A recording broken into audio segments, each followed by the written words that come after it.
que había tenido varias invitaciones por motivos de agenda, por motivos de otras actividades, no me podía haber hecho presente. Lo agradezco y además lo agradezco por el tema. Es un tema que creo que es fundamental en este momento en nuestro país. Pensar a fondo de qué hablamos cuando hablamos de interioridad y pensar cómo educar esa dimensión de la persona que denominamos su interioridad. Esto es algo que en nuestro país va siendo objeto de preocupación, objeto de distintas aproximaciones pedagógicas, y de lo que se trata es de pensar pues, cómo hacerlo para garantizar una educación integral. De hecho, cuando hablamos de educación integral, hablamos de una educación que desarrolla todas las dimensiones de la persona, que trata de desarrollar todas esas potencias, esas capacidades que hay en nuestro ser, de tal modo que pueda dar el máximo de fruto a la sociedad.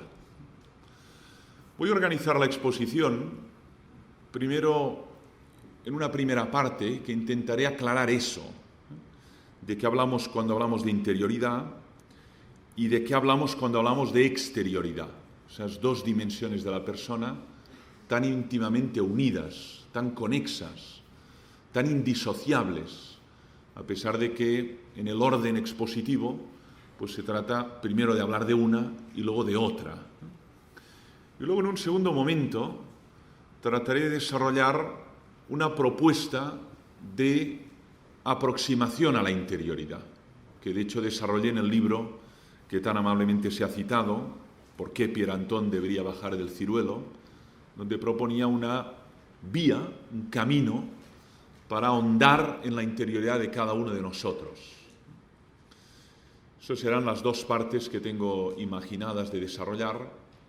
Luego, como saben, habrá un testimonio que tengo mucho interés de escuchar y luego tendremos la ocasión de dialogar a fondo, discutir, observar, incluso cuestionar elementos que yo al menos haya propuesto.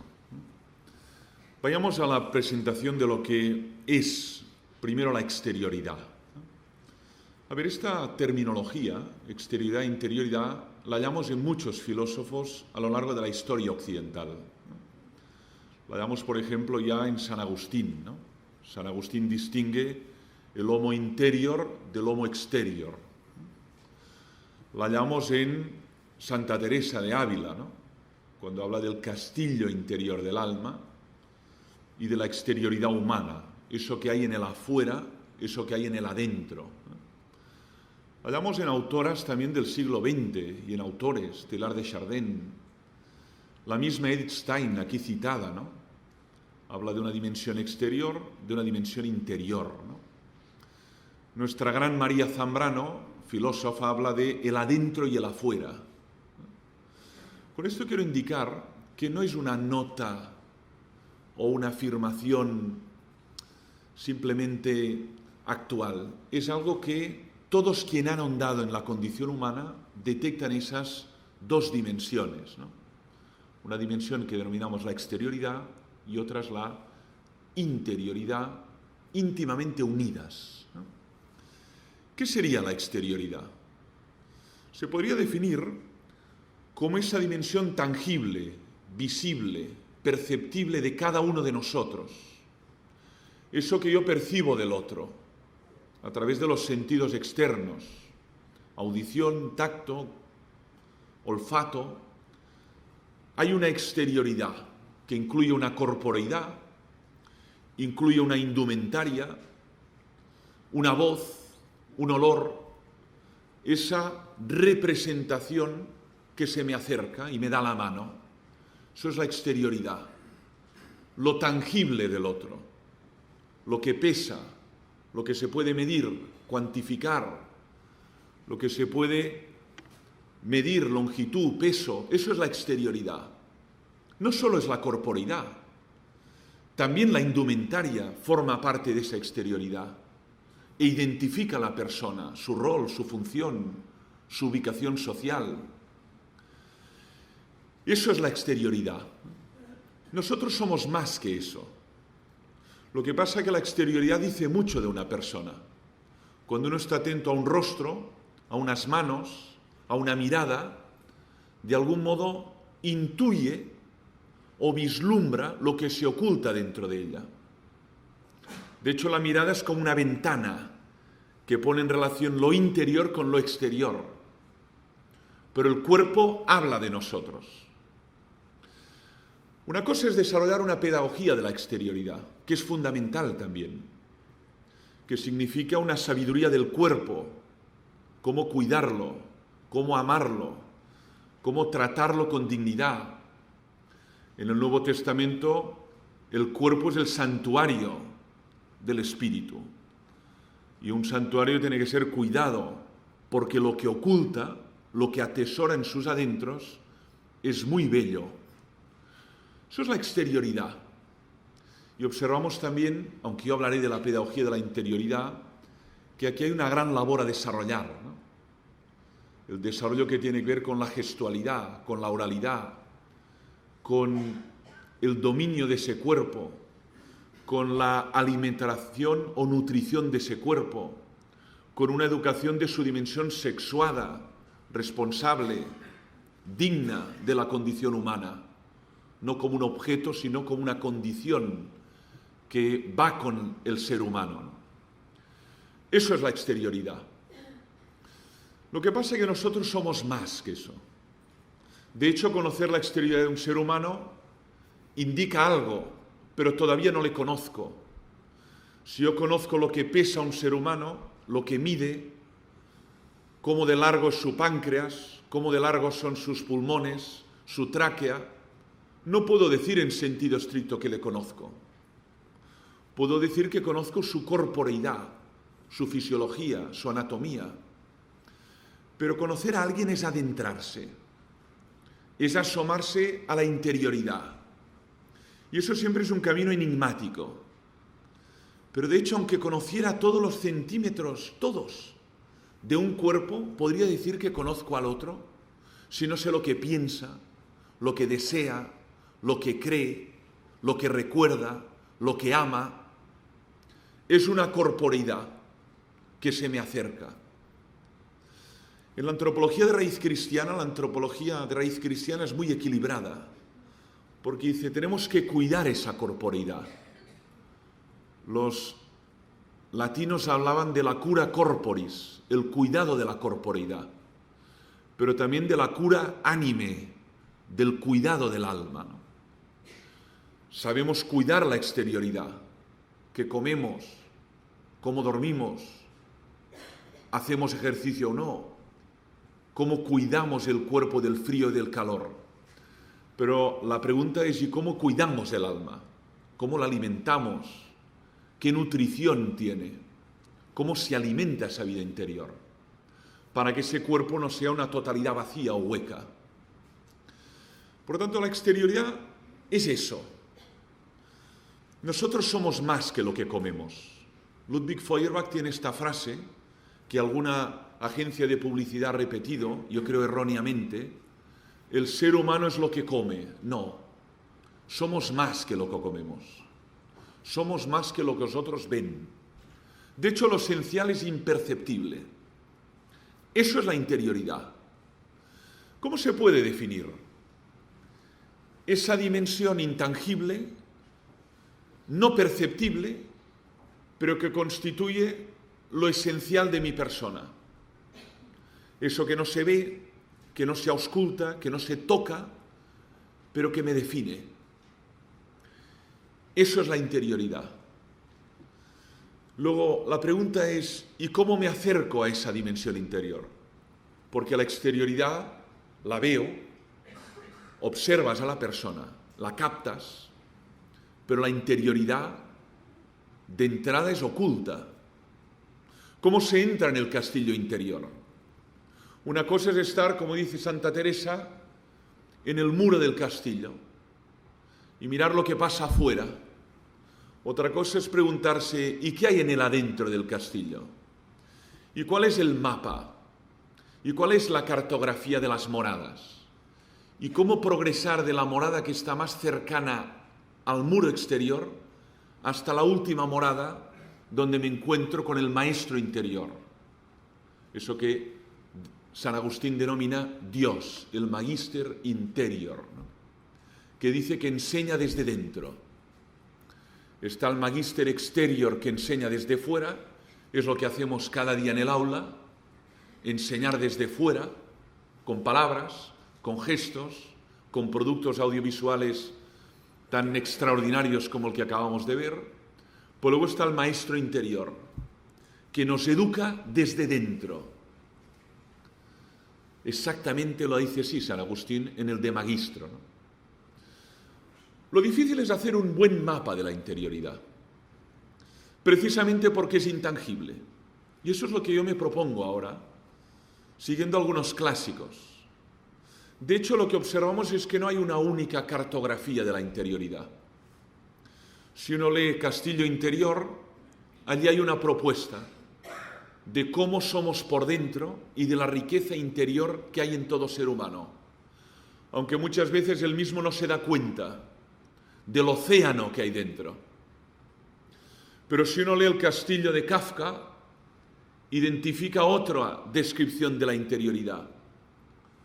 Un sujeto que va recorriendo pasillos, estancias, pero nunca llega a conocer al señor del castillo. Nunca llega. O sea, lo que observamos es que cuando los grandes genios se adentran, observamos cuadros, mapas muy distintos. Y eso es porque la interioridad es una realidad intangible.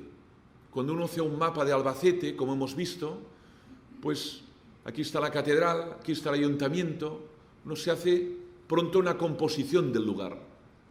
Pero la interioridad, ¿por dónde empezamos si es algo intangible? Lo primero que tenemos que preguntarnos es cómo acceder a ella. Si es verdad que lo esencial es invisible a los ojos, la famosa frase de Saint-Exupéry, el Principito, ¿cómo acceder a lo esencial? Tenemos tres conductos, hay tres intersticios por donde adentrarse. El primero es la palabra. Uno tiene que estar atento a qué dice el otro y cómo lo dice. La palabra dice mucho de nosotros. A través de la palabra intuimos lo que el otro piensa, lo que el otro cree, lo que el otro desea, lo que el otro anhela. Escuchar la palabra del otro es ya adentrarse en su interioridad. Cuando uno lee un libro, como las Confesiones de San Agustín, entra en la interioridad agustiniana. Cuando lee las Confesiones de Jean-Jacques Rousseau, entra en la interioridad de Rousseau. Las palabras revelan lo que somos.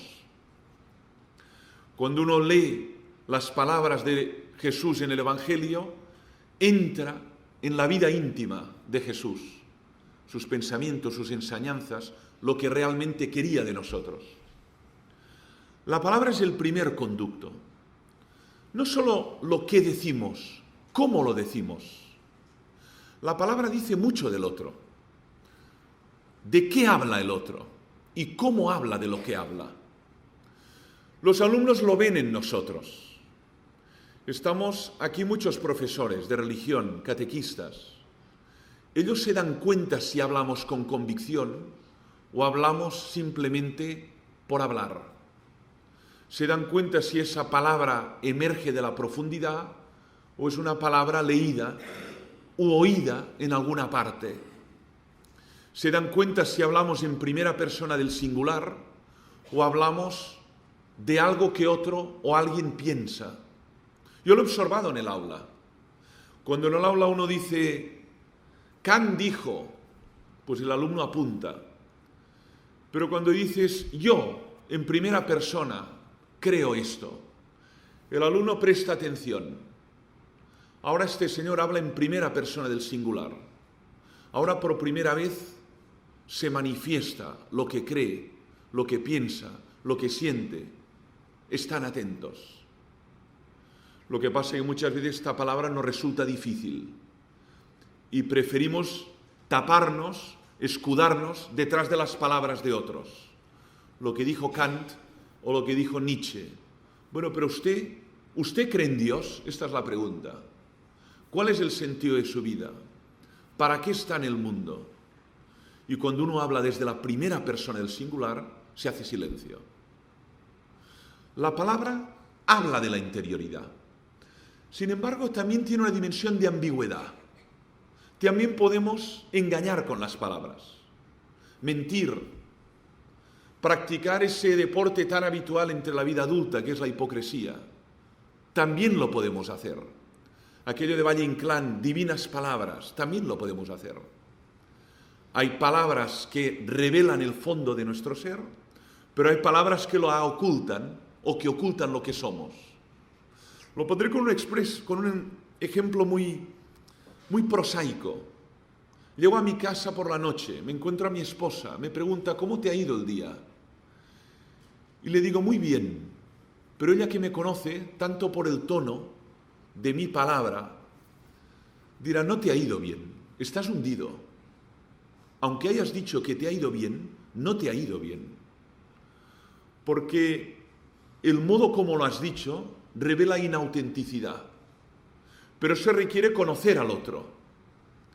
Cuando uno conoce bien al otro, puede descifrar la ambigüedad, si realmente ha hablado palabras verdaderas o ha hecho un gran ejercicio de comedia en la gran comedia de este mundo.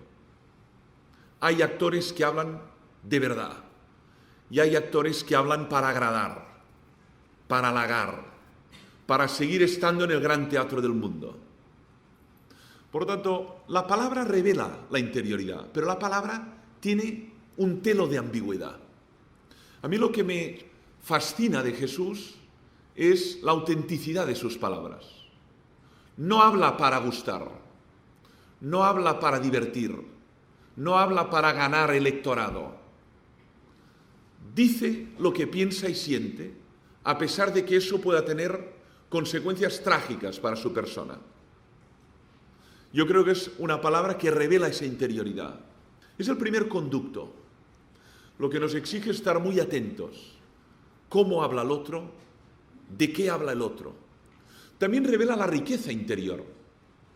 Cuando uno observa que una persona solo tiene un tema, que puede ser el fútbol o la moda, también revela la pobreza interior. Es que no puede hablar de nada más. Cuando uno no habla de oídas, dice, pero no puede hablar de las profundidades. ¿Qué tipo de temas ponemos en el aula? ¿Qué tipo de temas ponemos en nuestros hogares? ¿De qué hablamos con nuestros hijos? Esto revela también nuestra interioridad. Es el primer conducto. Al principio fue la palabra. Nosotros conocemos a Dios a través de la palabra que ha revelado en el mundo. Si hubiera callado herméticamente, como dice Santo Tomás, prácticamente no podríamos decir nada de Dios. Pero como se ha revelado, ha manifestado lo que es en el mundo, eso nos permite decir algo analógicamente de lo que debe ser.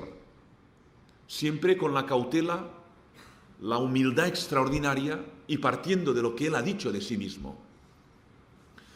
¿Cuál es el segundo conducto? La gestualidad. El rostro, la mirada, las manos revelan esa interioridad. Fijaros en este precioso fragmento audiovisual, ¿no? El rostro de la niña indigente que está ahí postrada esperando una limosna. Este rostro habla, lo dice todo. El rostro de un niño en un campo de refugiados, lo dice todo. El rostro de un anciano abandonado en una gran ciudad, habla. De hecho, habla tanto que nos hiere. Aquello que dice Manuel Levinas, ¿no? El rostro llama. Llama, nos grita. Otra cosa es que no queramos prestar atención al rostro del otro. De hecho, el buen samaritano se detiene porque contempla un rostro herido y se da cuenta que no puede pasar de largo. Lo dice muy bien Jean-Luc Marion, ¿no? En Prolegómonos en la caridad. Cuando uno presta atención al rostro del otro, el rostro como el espejo de su interioridad, si ese rostro solicita ayuda, te tienes que parar. Yo creo que esta es la grandeza del cristianismo, la exigencia de pararse, de detenerse, de no pasar de largo, de no pasar de largo. El rostro habla, la corporidad habla, el gesto habla. Habla de la interioridad. Lo que pasa es que para poder descifrar eso, uno tiene que estar también atento. Fijaros simplemente en la forma que adopta ese cuerpo en un espacio público. ¿Cómo anda? ¿Cómo se desarrolla en ese espacio? ¿Arrastra los pies? ¿Mira horizontalmente? ¿O está triste, apático, no levanta cabeza? Aunque no lo diga, esta persona tiene un estado interior de tristeza, de desánimo, incluso de desesperación. Aunque no diga nada, pero es que la posición del cuerpo en el espacio habla, ya revela que allí hay un alma tormentada, un ser que requiere ayuda, respuesta. Es lo que me parece tan interesante de esta propuesta ética de Levinas y de Marion, ¿no? ¿Qué es ser ético? Responder a la llamada del otro.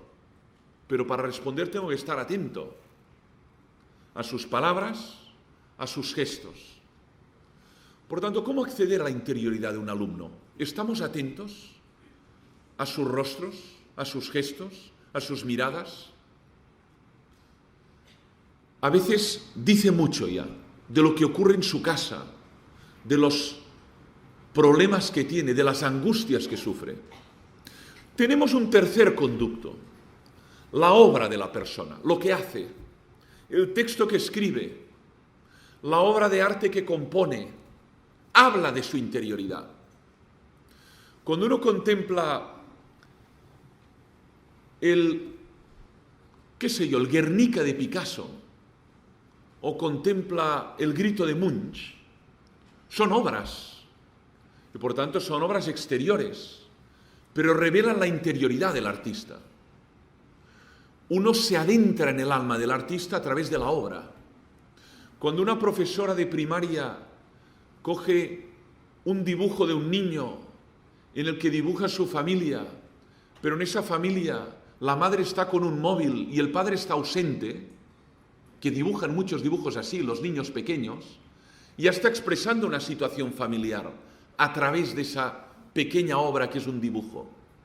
Y si además los colores son negros oscuros, aunque yo no soy psicoanalista, un psicoanalista dirá, aquí hay problema, aquí hay drama, aquí hay alguien que necesita ayuda.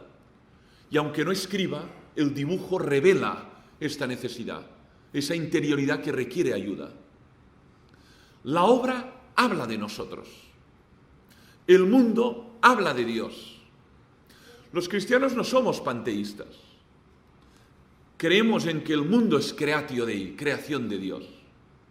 Pero conociendo el mundo, la belleza del mundo, la pluralidad de seres del mundo, la extraordinaria riqueza del mundo, conocemos algo de quien lo ha creado. Esta es la vía de Santo Tomás o la vía de San Francisco de Asís en el Cántico de las Criaturas. Ahora, muy próximamente, va a aparecer la primera encíclica del Papa sobre ecología y medio ambiente, fundamentada en gran parte en el Cántico de las Criaturas de San Francisco de Asís, ¿no? Extraordinariamente atentos a este texto, ¿no? Bueno, pues la obra habla de la interioridad. También hay una dimensión de ambigüedad en la obra, porque uno puede crear obras artificialmente, libros que no se crea, cuadros que no se crea, pero que quiera vender. La obra habla del autor, sí, claro que habla del autor, pero el autor es más que la obra. Dios es más que el mundo, pero a través del mundo podemos intuir algo de lo que debe ser la grandeza infinita de Dios. Tres conductos: palabra, corporeidad obra, nos permiten acceder a la interioridad. Bien, y cuando accedemos a la interioridad, ¿cuál es el itinerario que pedagógicamente podríamos plantear a nuestros alumnos, a las personas que catequizamos? ¿Cómo ir de la fuera hacia la adentro? Sobre todo partiendo de un contexto donde se tiende a estar esencialmente en el afuera, conectado, disperso, extraordinariamente saturado por estímulos audiovisuales. Tenemos la generación más dispersa de la historia, extraordinariamente estimulados por estímulos auditivos y visuales, permanentemente en el balcón, mirando lo que pasa afuera. Y la pregunta es, ¿y qué pasa dentro de ti? ¿Y quién habla dentro de ti? ¿Y cómo ayudarle a que se dé la vuelta y empiece a recorrer las moradas de la interioridad de su ser? Esa es la cuestión, porque esencialmente le tenemos lo que dice el Papa Francisco, balconeando. Qué expresión, ¿no? De origen argentino, este español argentino que utiliza el Papa Francisco, ¿no? Esencialmente estamos balconeando, a ver qué pasa, a ver qué dicen, cuál es la última novedad, cuál es la última moda, el último cuchicheo, la última estupidez de un estúpido famoso, a ver. La pregunta es, ¿y en el adentro qué hay? Yo creo que este camino tiene las siguientes etapas, al menos tal y como yo lo imagino y tal y como yo lo planteo en mis presentaciones orales y también textuales, ¿no? Primero, la autoconciencia, tomar conciencia de que existes,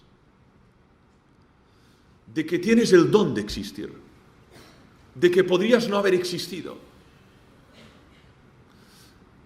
que eres receptor de un don que te ha sido dado generosamente. Existes. Date cuenta de eso. Heráclito distinguía entre los dormidos y los despiertos. Yo cuando pienso en extinción pienso en la mitad de mi aula. Mitad dormidos, mitad despiertos, ¿no? Dice, ¿cómo despertar a los que están dormidos? Y despertar es darse cuenta de que estoy, de que existo. Y además en clave cristiana, ¿no? De que podría no existir. Nuestra existencia es contingente, esta palabra metafísica, ¿no? Podríamos no haber sido, pero estamos. Tenemos el don de existir. Darse cuenta de eso es fundamental. Y darse cuenta que está el mundo, que están los otros, y que mi existencia es limitada en el tiempo. Existo, no existía, dejaré de existir, cuanto menos en este mundo. Este ejercicio es fundamental para, primero, darse cuenta de mi existencia en el mundo, de que no soy una nota a pie de página de los otros, que existo individualmente.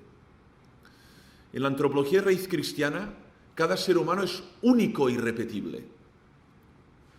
Si es único e irrepetible, no puede vivir como un clon, no puede vivir como simplemente en procesos de imitación. La pregunta es, ¿yo qué estoy llamado a hacer en el mundo? ¿Cuál es mi misión? Pero para ello te tienes que dar cuenta de que existes, singularmente, de que no eres la prolongación de los genes de tus padres, que no ha habido nadie como tú en la historia, que no habrá nadie como tú en la historia, que has sido creado singularmente.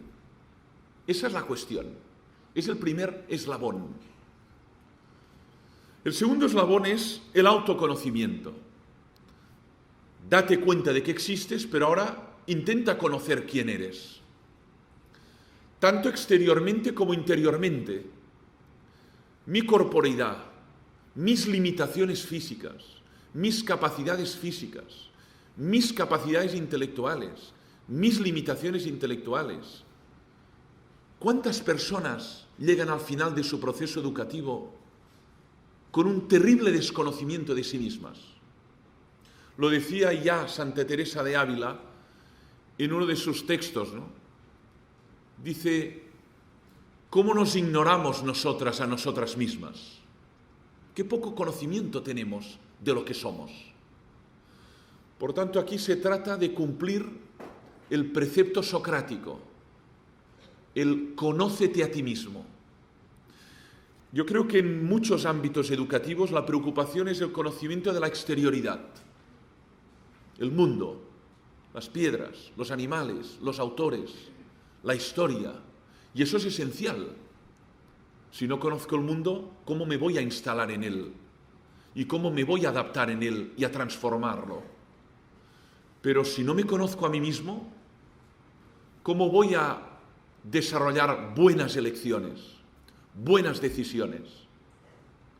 Hoy hablamos de la inteligencia intrapersonal, que es la que nos faculta para tener un correcto conocimiento de nosotros mismos. Entonces, la primera fase es darte cuenta, la segunda es el autoconocimiento. Esa fase se termina nunca, no, pero uno puede progresar gradualmente. Esta es nuestra esperanza como educadores. Que el niño, cuando tiene 5 años, tiene un conocimiento de sí. Cuando tiene 18, tiene otro. Y cuando tiene 47, debe ser mucho más completo, matizado, profundo de sus entrañas. Todavía muy superior debe ser cuando alcanza los 80 o los 90, ¿no? Por tanto, es un proceso ad infinitum. Uno nunca llega jamás a un conocimiento pleno de lo que es, pero gradualmente puede crecer en el autoconocimiento. Hay una fase 3, que es la autoposesión. La expresa de un modo muy interesante en la que fue su tesis doctoral, la tesis doctoral de Karol Wojtyła, cuando era y fue profesor de antropología en la Universidad de Lublin, en Polonia, ¿no? Antes de llegar a ser arzobispo de Cracovia y mucho antes de llegar a ser creado cardenal y santo padre, ¿no? Un libro que es dedicado a Max Scheler, Persona y Acto, ¿no? O Acto y Persona, ¿no? Te habla mucho de la autoposesión, ¿no? Significa la capacidad de no dejarse arrastrar gregariamente, miméticamente, ser capaz de autodeterminarse. Yo soy así, me siento llamado a hacer esto con mi vida. ¿Alguien me puede ayudar? Sí, un montón de profesores, de catequistas, ahí estamos para ayudarte. Pero la autoposesión es blindar a la persona de ser una veleta que va mariposeando de flor en flor, sin direccionalidad, como perdido por el mundo. Esto no lo queremos de ninguno de nuestros hijos y de ninguno de nuestros alumnos. Queremos que tengan capacidad de autoposesión, que significa también autodominio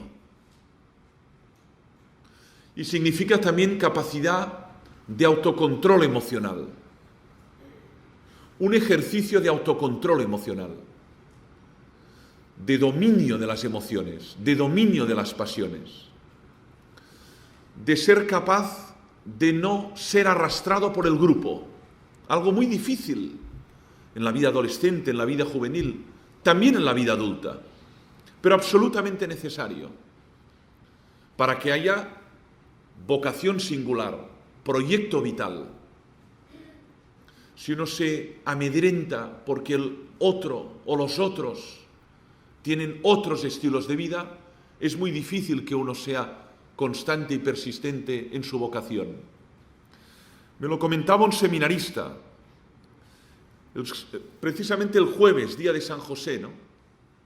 Yo les imparto sacramento del matrimonio en 5º curso, en la Facultad de Teología, Cataluña, ¿no? Tengo 7 en el aula. 7, para 7,5 millones de personas que habitan hoy en Cataluña, ¿no? 7.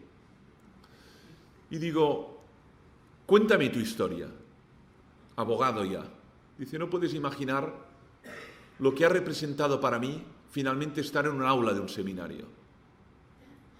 Cómo he tenido que contraerme, cómo he tenido que orar, cómo he tenido que tomar distancia del factor ambiente, que era muy hostil a esta decisión y muy contrario a esta decisión. Pero con la ayuda de Dios y con la convicción de que lo que voy a hacer tiene sentido, aquí estoy.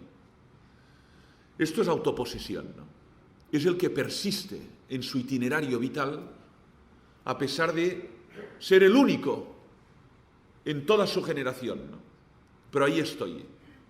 Y esto vale hoy para muchas religiosas, jóvenes, mujeres de vida consagrada y también laicos que se comprometen públicamente, ¿no?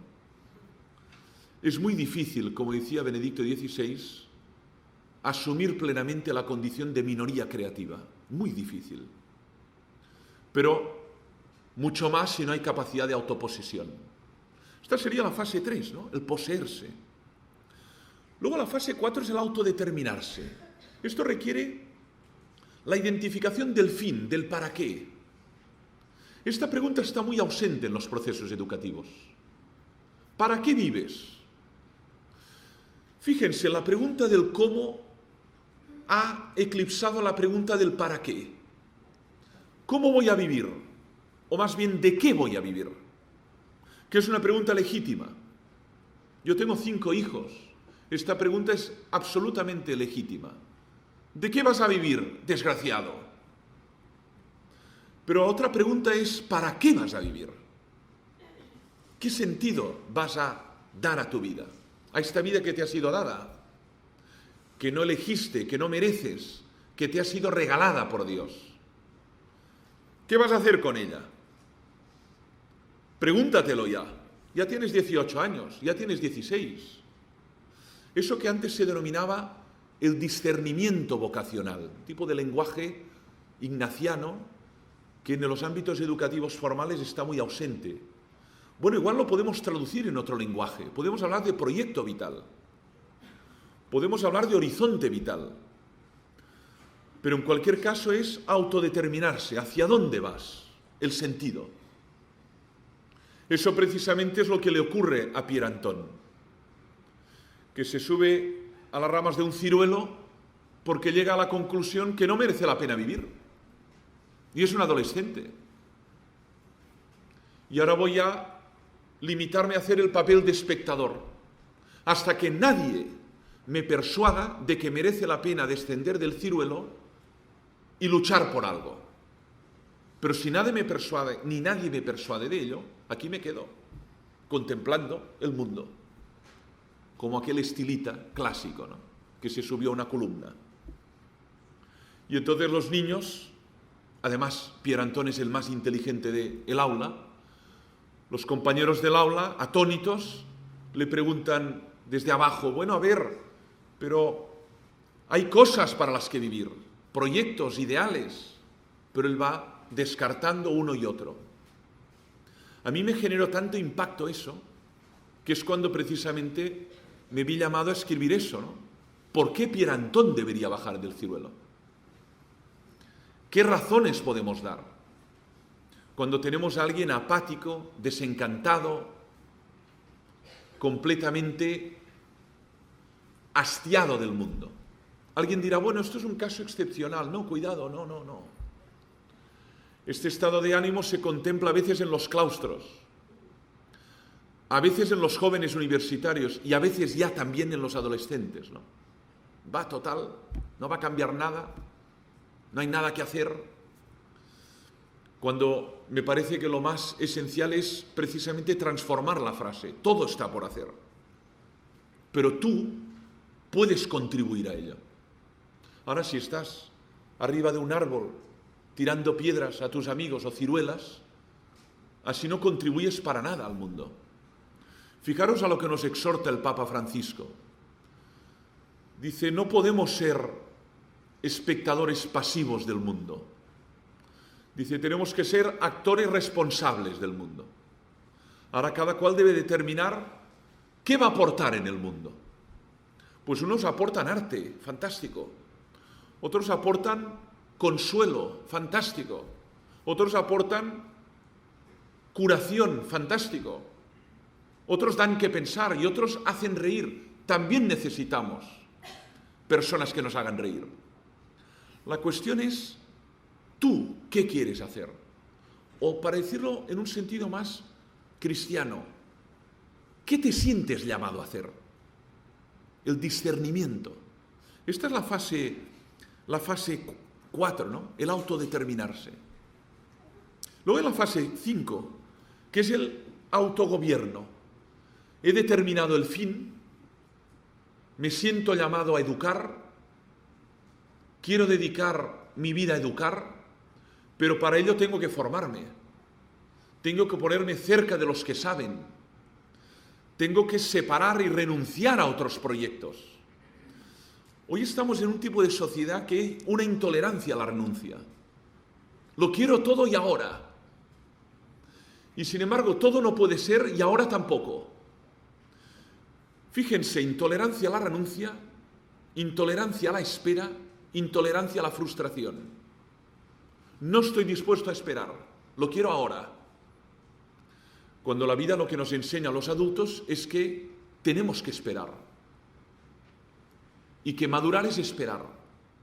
Esperar en las colas, esperar una noticia, esperar el diagnóstico de una enfermedad, esperar que me suene el teléfono para tener otra vez trabajo, esperar el nacimiento de un hijo. Como dice un adagio africano, no se hace crecer una planta tirándola del tallo. Lo que haces es arrancarla. Para que crezca necesitas tiempo. Y tiempo es lo que no estamos dispuestos a dar. Pero el autogobierno es, una vez determinado el fin, ayudar a esa persona a identificar los escalones, las fases que necesita recorrer para acercarse a ese horizonte. Y ahí es donde estamos nosotros también. El discernimiento, la identificación del abanico de opciones y ayudarle a través de la tutoría, a través del diálogo interpersonal, ayudarle a marcar el rumbo, la hoja de ruta. Esto es el autogobierno, gobernarse a sí mismo, no ser gobernado por el otro, por las pasiones, por la vanidad, por el miedo, ¿no? Hoy gobierna mucho el miedo. Yo haría esto, pero tengo miedo de sentirme solo, tengo miedo de quedar desplazado. Si este seminarista con el que hablaba hubiera tenido miedo, no estaría ahí sentado. Tengo miedo de ser el único de mi generación que se va a dedicar al ministerio de la palabra, ¿no? No tengas miedo, ¿no? La famosa frase del Evangelio que dio luz al pontificado de Juan Pablo II, ¿no? No tengas miedo. El autogobierno. Luego está la autodonación. Para mí está en la fase 7, lo desarrollé en la lógica del don, ¿no? ¿Qué es lo que colma más a una persona? Dar. De hecho, nos colma más dar que recibir. Lo hemos visto también en este fragmento audiovisual que antes no había visto, pero que coincide mucho con esta filosofía. Cuando uno da lo que es, lo que sabe, lo que conoce, se siente útil en el mundo. Ve que su presencia en el gran teatro del mundo sirve para algo. Ahora, cuando uno no da nada, se da cuenta que su presencia en el teatro del mundo es estéril. Que da igual que sea o que no sea, porque no aporta nada. Es una presencia estéril. Cuando un anciano se da cuenta que todavía puede dar un consejo, una historia, una narración, un cuento, que puede ayudar en su casa, que puede ayudar en una ONG, que puede ayudar con la vida de sus nietos, siente que su vida tiene utilidad. Merece la pena vivir. Ahora, cuando llega a la conclusión, como tantos ancianos en el Ensanche de Barcelona o en el barrio de Salamanca de Madrid, cuando llega a la conclusión que ya no aporto nada, que mi vida es estéril, que nadie me solicita, que nadie se entera ni que estoy vivo ni que estoy muerto, que nadie se enterará ni siquiera si muero, solo al cabo de 72 o de 80 horas. Entonces uno se pregunta, bueno, pero ¿tiene sentido? estar en el mundo así. Esto es dramático. En cambio, cuando ese anciano siente que es útil para alguien, que da algo a alguien, experimenta que su vida sigue teniendo sentido. O sea que esta fase es, ¿qué puedo dar en el mundo? ¿Qué puedo aportar? Nadie puede dar lo que no tiene. Esta es una máxima. Ahora, para darlo bien tienes que trabajarlo. Esta chica se siente llamada a educar. Bien, tiene claro el fin de su vida, pero ahora tiene que formarse. Y tiene que hacerlo muchas veces para finalmente dar una clase extraordinaria. Nadie aprende inmediatamente. Necesita equivocarse, aprender del error, aprender de quienes sabe más. Y finalmente diremos, qué suerte tener una maestra así en Albacete, qué suerte, qué don. Qué suerte tener esta maestra en esta escuela, que no se vaya, porque da tanto. Y además ella experimentará que su vida tiene sentido. El que trata de guardar sus dones para no gastarlos, los pierde. El que los da, los gana. Dando clase, aprende a dar clase. Dando cariño, aprende a dar cariño. Dando consejos, aprende a dar consejos. O sea, el don que se da no se pierde, se gana. Pero el don que no se da para conservarlo, se pierde. Se pierde absolutamente. Este señor sabía mucho, pero no lo dio nunca. Pues cuando se fue a la tumba, con él se fue todo. Este sabía mucho, pero lo dio. Con sus clases, con sus libros. Qué suerte, otros pudimos aprender de él. Es la autodonación. Tenemos que hacerle esta pregunta. ¿Qué quieres dar en el mundo? Fijaros que solo queda de nosotros lo que damos. Lo que no damos, no queda. ¿Qué me queda a mí de mi abuela? Mi abuela murió a los 105 años. 3 siglos. 1895 y murió en el 2000 y unos meses. 3 siglos. Todo el siglo XX, ¿no? Pues, ¿qué me queda a ella? Lo que me dio. Económicamente era una mujer muy humilde. Me dio consejos, me dio narraciones, me dio historias que todavía están presentes en mi ser. Si yo comunico eso que ella me dio a mis hijos, eso sigue vivo en ellos. Ahora, si ella no hubiera dado nada, es que no me queda nada de ella. Y finalmente hay la autorrealización, es el punto 7. Hoy se escribe mucho sobre autorrealización. ¿Cómo autorrealizarme? Aquel famoso libro, El hombre autorrealizado, ¿no? De Rogers, ¿no? Bueno, ¿qué significa realizarse? Desarrollar una vida lograda, una vida con sentido, desarrollar el propio proyecto vital, usted como sacerdote, usted como religiosa, usted como maestro, usted como médico, usted como enfermera. Los necesitamos a todos en el gran teatro del mundo. Usted como artista, usted como músico, que me embelesa con su música. Autorrealización tiene que ver con proyecto logrado, vida lograda. Pero cuidado, y voy terminando. No debe entenderse como una vida lograda a nivel individual y narcisista. La autorrealización pasa por la autodonación. Es decir, a veces entendemos como autorrealización un camino que me aísla de los otros. Como que me quiero autorrealizar, no te presto ayuda, no respondo a tu llamada. Esto no es autorrealización, es ese proceso a través del cual uno alcanza su horizonte. Y ese horizonte le permite darse en plenitud.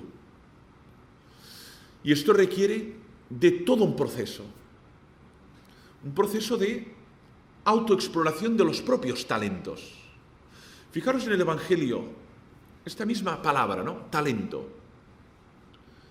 Cada cual tiene el suyo. No es el mismo. en un ser humano que en otro. Lo vemos en un aula. Este niño tiene talento musical. Este niño tiene talento lingüístico. Fíjate cómo y qué rápidamente capta el alma de una lengua extranjera. ¿Qué talento tiene? ¿Cuál es el fin? Acoger este talento. Esto es lo primero que hacemos en la práctica educativa. Acogemos el talento que tenga el otro, mucho o poco, lo acogemos. Le ayudamos a descubrir su talento. Mira lo que tienes, mira cómo dibujas, mira qué habilidades sociales tienes. También le ayudamos a ver sus limitaciones. Es un error decirle, tú lo puedes todo, pero también es un error descomunal decirle, tú no sirves para nada. Entre el maximalismo y el minimalismo está, tú sirves para esto. Date cuenta de ese talento. Te vamos a ayudar a labrarlo, a desarrollarlo, para que luego lo puedas donar y dándolo enriquezcas el mundo. Cada día tenemos en Barcelona más de 200 japoneses delante de la Sagrada Familia. ¿Para qué vienen a Barcelona? ¿Para verme a mí? No. ¿Para qué vienen? Vienen porque un hombre excepcional, con un talento arquitectónico excepcional, elaboró una obra excepcional que todavía no está terminada, pero que progresivamente se terminará igual en el 2026, que se llamaba Antonio Gaudí. Y ese talento lo trabajó y lo regaló. Aquí lo tenéis. Y ese talento regalado embellece esa ciudad. Y es motivo de peregrinación para ver la riqueza que creó cuando ese talento se dejó desarrollar. Ahora ese talento Gaudí lo recibió y por eso lo vivió con humildad, casi con santidad, ¿no? Un hombre que vivió con tanta pobreza, ¿no? Le achafó un tranvía, le atropelló un tranvía y lo encontraron 2 días después en un hospital de pobres y no tenía ni botones, imperdibles tenía en su americana, ¿no? O sea, el hombre que vivió con esta austeridad da riqueza a taxistas, restaurantes, hoteles, entregó su talento. Alguien dirá, bueno, pero no todos somos Gaudí, naturalmente que no. Pero de lo que se trata es de captar ese talento, acompañar ese talento, para que ese talento trabajado lo pueda dar en el mundo. Y esa lógica del don es la que colma a la persona, es la que le llena. Para mí este es el itinerario, que va desde la autoconciencia a la autorrealización. ¿Eso es imposible? No, esto es posible de hacerlo. Esto lo podemos hacer en el aula, esto lo podemos hacer en la tutoría, esto lo podemos hacer a través de una actividad catequética, sí. ¿Tenemos un referente para hacer eso? Sí. Tenemos un referente que se llama Jesús. Tenemos un referente que nos ha llamado a dar lo que somos. O sea, el cristiano no está en el mundo como un espectador pasivo. Esto es muy fácil. No me comprometo, por lo tanto no me arriesgo, no me equivoco y me limito a criticar cuando alguien intenta hacer algo. Yo en veranos voy a un pueblo muy pequeño en el norte de León. Mi esposa, su padre de un pueblo muy pequeñito de León. Y observo lo que ocurre a veces cuando uno empieza a hacer una obra en su casa, supongamos que la casa está en el centro del pueblo, ¿no? Pronto van 3 mirones, se quedan ahí tiesos, no hombre, esto tendrías que hacerlo, esto hubiera sido mejor, no hacen nada, pero van dando órdenes al pobre hombre que está allí con los ladrillos, ¿no? Ya te había dicho que esto se hacía así. Quien no hace nada no aporta nada y se va de este mundo sin pena ni gloria, ¿no? Nosotros estamos llamados a donarnos. Hemos venido a donar lo que somos. Y dándolo experimentamos la plenitud. ¿Y cuál es la imagen última de eso? Y ahora me elevo a lo teológico, ¿no? Fijaros, nosotros afirmamos en el Génesis, porque en el Génesis está dicho, que el hombre es semejanza, creado a imagen y semejanza de Dios. Bien, Dios, una de las definiciones de Dios, es fuente de donación absoluta, fuente de donación absoluta, como una fuente que no parara de dar agua. Además a todos, da igual quien se acerque, como una fuente en el centro de una plaza, ¿no? Da igual si se acerca un agnóstico, un creyente, un niño, una religiosa, la fuente es para todos. Bien, si esto es Dios, fuente absoluta de donación, nosotros somos hechos a su imagen y semejanza. Luego, también estamos hechos para donarnos. Lo que pasa es que encontramos resistencias, el ego, el miedo, el orgullo, la avaricia, pero estamos llamados a donarnos. Como dice un teólogo catalán, Dios es feliz dándose. El ser humano, a imagen y semejanza de Dios, experimenta felicidad, esa emoción que víamos, cuando se da. Y cuando dando lo que es, ve que los otros cambian y esa niña entra en una escuela. Dando lo que es, observa que mejora la realidad, que le circunda, ¿no? Dices, esta niña ya no está pidiendo en la calle, está en una escuela. Y eso colma de felicidad. Y yo creo que ese proyecto es el que tenemos que educar, el que tenemos que enseñar, la tarea que tenemos que hacer con nuestros alumnos, con nuestros jóvenes, con nuestros adolescentes. Muchas gracias por la atención.